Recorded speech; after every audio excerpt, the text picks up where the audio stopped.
দর্শক, পুঁজিবাজার নিয়ে আরও বিস্তারিত জানতে এখন আমরা কথা বলবো DSE brokers association of Bangladesh ডিবিএর প্রেসিডেন্ট সাইফুল ইসলামের সঙ্গে।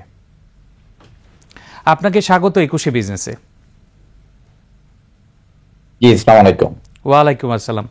সাইফুল ভাই, আপনি শুনছিলেন রাজীব জামানের কাছ থেকে গত 3 দিন 500 কোটি টাকার উপর লেনদেন হয়েছে। আজকে লেনদেন হয়েছে 400 কোটি টাকার কাছাকাছি। 100 কোটি টাকা লেনদেন কমে গেছে একদিনে। পতনের বৃত্ত থেকে পুঁজিবাজার কি ঘুরে দাঁড়াতে পারছে বলে আপনার মনে হয়? সময় নিচ্ছে, একদম দাঁড়াচ্ছে না সেটা বলা যাবে না। কারণ আপনি এর মধ্যে দেখেছেন যে কয়েকদিন আমরা যখন ট্যাক্স রিবেটের ব্যাপারটা আসলো, ক্যাপিটাল গেইন ট্যাক্সের ব্যাপারটা আসলো, তখন বেশ খানিকটা বেড়েছিল এবং তারপর আমরা আবার কয়েকদিন ধরে দেখছি যে একটু কারেকশন, যেটা হওয়ার কথা তাই হয়েছে, যে বাজার হঠাৎ করে যদি আপনার 200 পয়েন্ট বেড়ে যায়, সেখানে কিছুটা কারেকশন এক্সপেক্টেড। আপনার ঘুরে দাঁড়াচ্ছে না বলাটা মুশকিল, বাট সময় নিচ্ছে। কারণ সার্বিক দেশের এবং ম্যাক্রো সিচুয়েশনের যে সার্বিক সিচুয়েশন, ফাইন্যান্সিয়াল ইনস্টিটিউশনগুলির বিভিন্ন জিনিস আপনারা ডেইলি জানতে পাচ্ছেন, যে সব মিলিয়ে যে অবস্থা, তার সাথে পুঁজিবাজারের যে খুব একটা বেশি অসামঞ্জস্যতা আছে সেটা বলা যাবে না।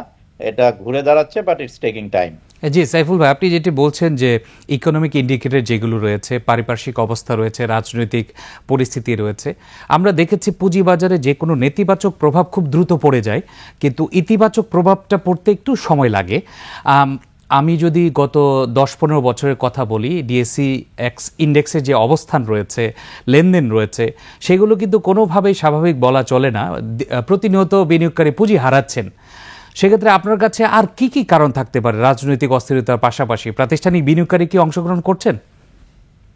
প্রাতিষ্ঠানিক বিনিয়োগকারী বলতে আমাদের এখানে একটা ভুল পারসেপশন আছে, আমি একটু ক্লিয়ার করতে চাই। সেটা হচ্ছে যে প্রাতিষ্ঠানিক বিনিয়োগকারী বলতে যা বোঝায় সারা পৃথিবীতে, এটা হচ্ছে মিউচুয়াল ফান্ড ইন্ডাস্ট্রি। যে আমাদের এখানে unfortunately this mutual fund industry has never been developed. এটা আমাদের প্রথম থেকেই একটা ভুল হচ্ছে এবং এখন পর্যন্ত ভুল হচ্ছে। আমরা প্রাতিষ্ঠানিক বিনিয়োগকারী বলতেই বুঝি যে ব্যাংক আসবে, বিমা আসবে, এনবিএফআই আসবে। বাট ব্যাংক, বিমা, এনবিএফআই ডিরেক্টলি স্টক মার্কেটে ইনভেস্ট করে, এটা পৃথিবীতে এই পারসেপশন থেকে, এই অ্যাক্টিভিটিস থেকে বেরিয়ে যাচ্ছে। তো প্রাতিষ্ঠানিক বিনিয়োগ করতে যাদেরকে বলা হয়, তারা হচ্ছে high net worth individual, but through their home office or a wealth management, and very particularly the mutual fund AMC, মানে আমরা অ্যাসেট ম্যানেজমেন্ট কোম্পানি যাদেরকে বলি, যারা রান করে। ইভেন আপনি যদি পার্শ্ববর্তী দেশগুলি বা আমাদের এশিয়াতেও দেখেন, যে প্রাতিষ্ঠানিক বিনিয়োগকারী হচ্ছে the mutual funds run by the AMC's fund managers. আমাদের এই সেক্টরটাতে আমরা খুবই দুর্বল। আমরা এই সেক্টরটা থেকে আরো আগেই শক্তভাবে নজর দেওয়া উচিত ছিল, এবং আমি বলবো যে মানে এখনো এই সেক্টরটার প্রতি আমাদের জোর দেওয়া বেশি উচিত। এই সেক্টরে কি কি বিষয় নজর দেওয়া উচিত? এক্ষেত্রে উল্লেখ করি যে আইসিবি কে 3000 কোটি টাকা ব্যাংক ঋণ দেবে Bangladesh bank, guaranteed by Bangladesh bank. তারপরেও কিন্তু আইসিবি হচ্ছে one of the biggest fund, mutual fund আপনি যেটা বলা হয়। আইসিবির অনেকগুলো সিরিজও ছিল। এই মুহূর্তে এই খাতের কি কি সংস্কার দরকার বলে আপনি মনে করেন? আইসিবি কে দিচ্ছে, কিন্তু আইসিবি এর মধ্যে 3টা প্রতিষ্ঠান আছে। আপনারা জানেন যে একটা মার্চেন্ট ব্যাংক, যেখানে ওরা পোর্টফোলিও ম্যানেজমেন্ট রান করে, একটা আছে ব্রোকারেজ, যেখান থেকে মার্জিন ট্রেডিং দেওয়া হয়, এবং আরেকটা হচ্ছে আপনার এএমসি, যেখান থেকে মিউচুয়াল ফান্ড রান করা হয়।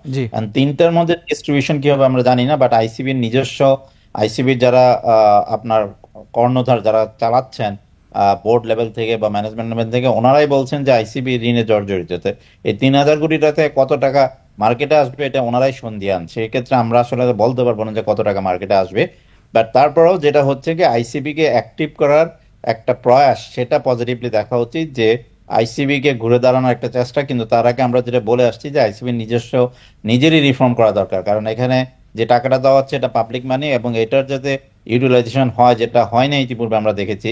তা ICB could be one, but ICB is not the sole one. আমার মনে হয় যে as an industry, mutual fund ইন্ডাস্ট্রিটাকে আমাদেরকে ডেভেলপ করা উচিত, এবং কি কি কারণে এটা ডেভেলপ হয় নাই সেটা এসএসসি জানে, আমরা জানি, সবাই জানে, এবং সেখানেই অ্যাড্রেস করা উচিত। কিন্তু এই পর্যন্ত আমরা গত 3 মাসে আমরা we have not seen that this issue has been addressed or taken Saiful ভাই, এই ক্ষেত্রে বলি যে বিএসইসি পুঁজিবাজার সংশ্লিষ্ট সকল পক্ষের সাথে প্রায় সময়ে বসে থাকেন এবং আলোচনাও হয়ে থাকে, কিন্তু আপনি অন্তর্বর্তীকালীন সরকার আসার পরে ওইরকম কোনো কার্যকর ভূমিকা দেখছেন না, কোনো অগ্রগতি দেখছেন না মিউচুয়াল ফান্ড সেক্টরে? এখন পর্যন্ত দৃশ্যমান কিছু আমরা দেখিনি। আমরা কোনো নতুন মিউচুয়াল ফান্ডের এএমসির থ্রুতে কোনো মিউচুয়াল ফান্ড আসেনি।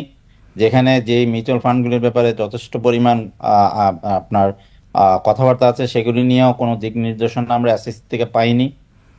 এই পর্যন্ত আমরা মানে এখানে মানে 3 মাস অনেক বেশি সময় না, আবার অনেক কম সময় না, বাট আমরা দৃশ্যমান কিছু দেখিনি।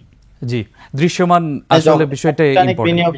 বিনিয়োগের কথা বলবেন, আপনার এখানে আর কোনো অল্টারনেটিভ চয়েস নেই, আপনাকে মিউচুয়াল ফান্ড ইন্ডাস্ট্রিকে ডেভেলপ করতেই হবে। জি, আমরা বাহিরে, আপনি বহির্বিশ্বের কথা বললেন, বহির্বিশ্বে অ্যাকচুয়ালি মিউচুয়াল ফান্ড সাপোর্ট দিয়ে থাকে পুঁজিবাজারের কঠিন সময়ে। যখন দেখা যায় পুঁজিবাজারে খুব ডাউন ট্রেন্ড থাকে, তখন মিউচুয়াল ফান্ডগুলো কিনে এবং সেক্ষেত্রে মার্কেটে সাপোর্ট দিয়ে থাকে। আমাদের দেশে কিন্তু সেক্ষেত্রে উল্টো হয়ে থাকে, এবং মিউচুয়াল ফান্ডের নীতিমালা সবসময় পরিপালন করা হয় কিনা সেটাও দেখার বিষয়।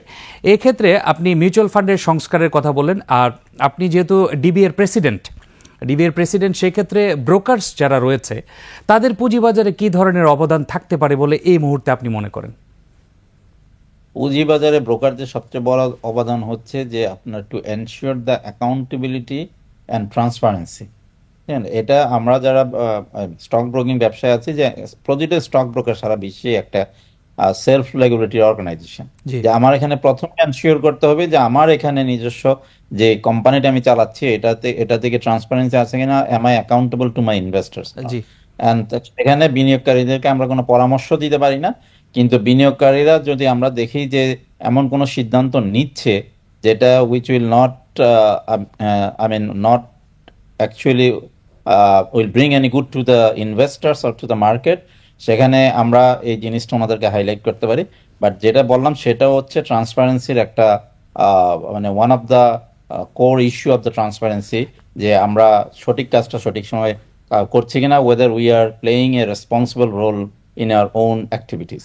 আপনি হয়তোবা আপনার ব্রোকারেজ হাউস 100% ট্রান্সপারেন্ট হতে পারে, কিন্তু বাজারে এরকমও অনেক নিউজ এসছে যে অনেক ব্রোকারেজ হাউস বিশেষ করে বিনিয়োগকারীদেরকে মার্জিন লোন দেওয়ার ক্ষেত্রে নীতিমালা ফলো করে না।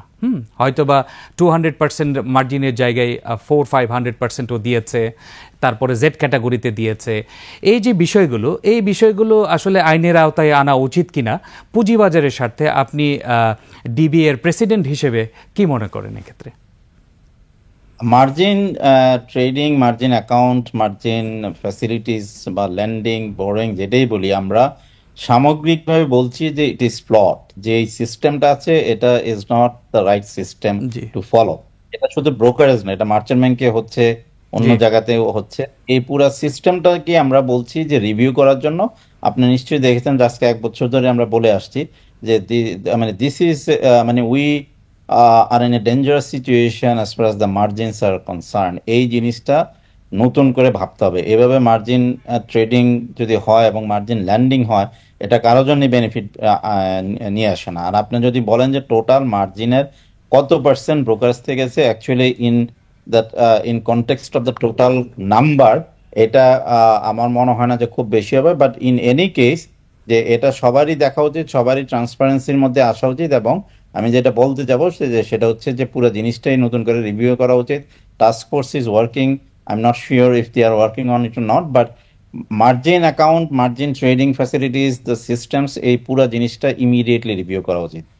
জি, সাইফুল ভাই, আপনাকে অসংখ্য ধন্যবাদ। আশা করি আপনার বক্তব্যের মাধ্যমে মিউচুয়াল ফান্ড যে সেক্টরটি, এই সেক্টরে যে ভূমিকা রয়েছে সেই ভূমিকা পালনের জন্য বিএসইসি হয়তো বা আরও গুরুত্ব আরোপ করবেন। তাছাড়া আপনি যেটি বললেন যে মার্জিন লোনের নীতিমালার জন্য 1 বছর যাবৎ কাজ করা হচ্ছে, সেই ক্ষেত্রেও কিছু আশার আলো পাবো বলে আমরা আশা করি। আপনাকে অসংখ্য ধন্যবাদ সময় দেওয়ার জন্য। আপনাকে ধন্যবাদ, ধন্যবাদ দর্শকদের। আসসালামু আলাইকুম। ওয়ালাইকুম আসসালাম।